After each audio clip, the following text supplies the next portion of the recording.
Après-demain, c'est la journée de lutte contre le harcèlement scolaire. Sujet sensible, malheureusement terriblement d'actualité et qui me tenait à cœur d'évoquer. Comment informer et accompagner les enfants? Eh bien, un album peut être un excellent médiateur. Et je vous en ai sélectionné 3 pour aborder ce sujet délicat.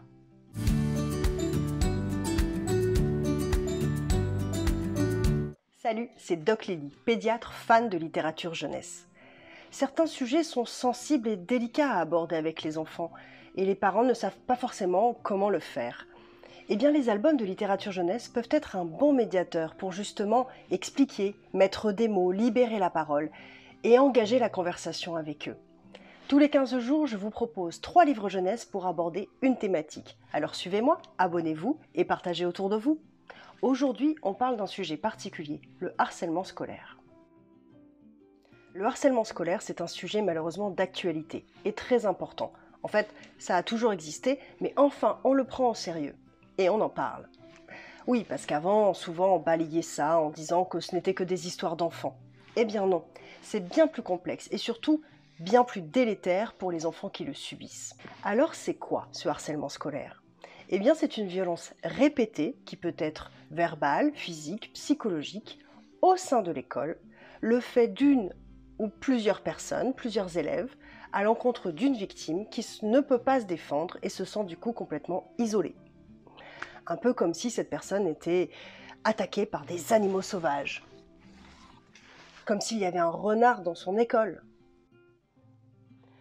Un renard dans mon école, de Lola et Olivier Dupin, illustré par Ronan Badel chez Gauthier Languereau.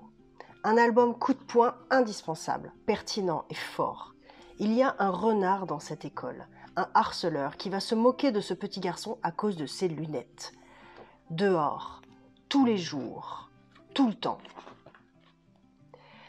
Tout y est, la répétitivité, les violences verbales et même physiques, l'effet de groupe avec le meneur, devenant alors des tigres, le mécanisme d'emprise, l'isolement, le secret, et le réconfort dans les bras bienveillants de sa maman, la parole libérée, le soulagement, la maman qui prend les choses en main en parlant à la maîtresse, qui permet de régler la situation. Le plus important, en parler aux adultes pour être bien accompagné. Lorsqu'un enfant est insulté, menacé, bousculé, battu ou qu'il reçoit des messages injurieux régulièrement, on parle de harcèlement. Cela se fonde sur plusieurs piliers. 1. La violence, qui est un rapport de force et de domination d'un ou plusieurs élèves envers une ou plusieurs victimes. 2. La répétitivité, le fait que les agressions se répètent régulièrement sur une période assez longue.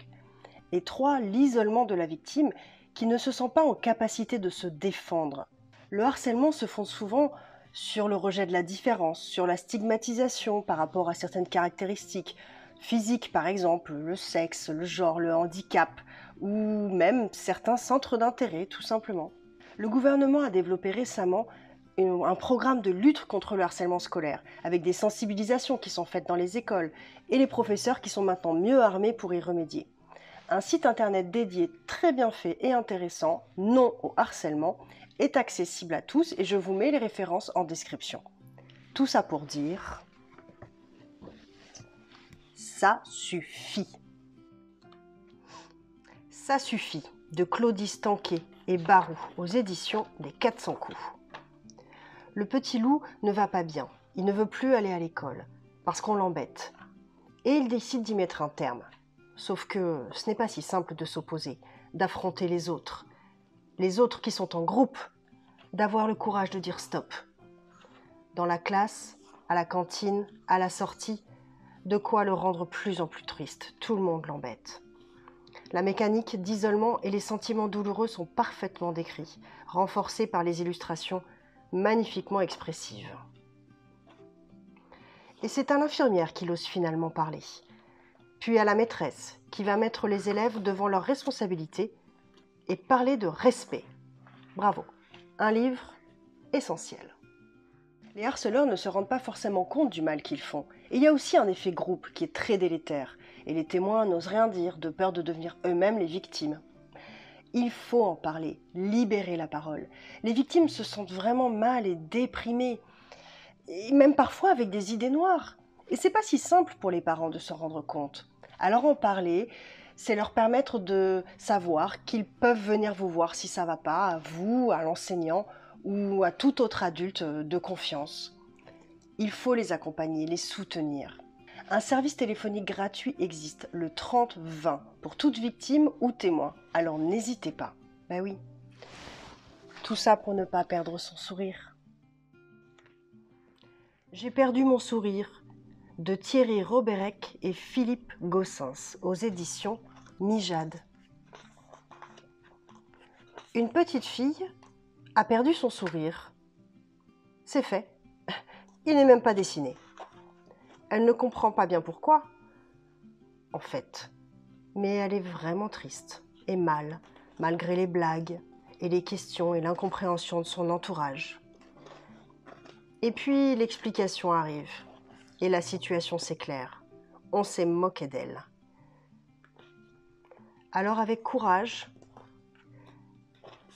elle va aller voir ce petit garçon et lui reprendre son sourire sous le regard bienveillant de ses parents. Le revoilà. Ces situations peuvent être vraiment très destructrices et les victimes ne se rendent parfois même pas compte du mal qu'elles subissent et restent très ambivalentes par rapport aux autres élèves qui sont malgré tout leurs copains. Soyez attentifs. Un changement de comportement, une tristesse, un refus d'aller à l'école, cela doit vous alerter. N'hésitez pas à vous renseigner sur le site Non au harcèlement, à en parler régulièrement et à lire des albums. Lire avec un enfant permet d'aborder des sujets délicats, de libérer la parole, de dénouer des situations difficiles. Alors profitez-en.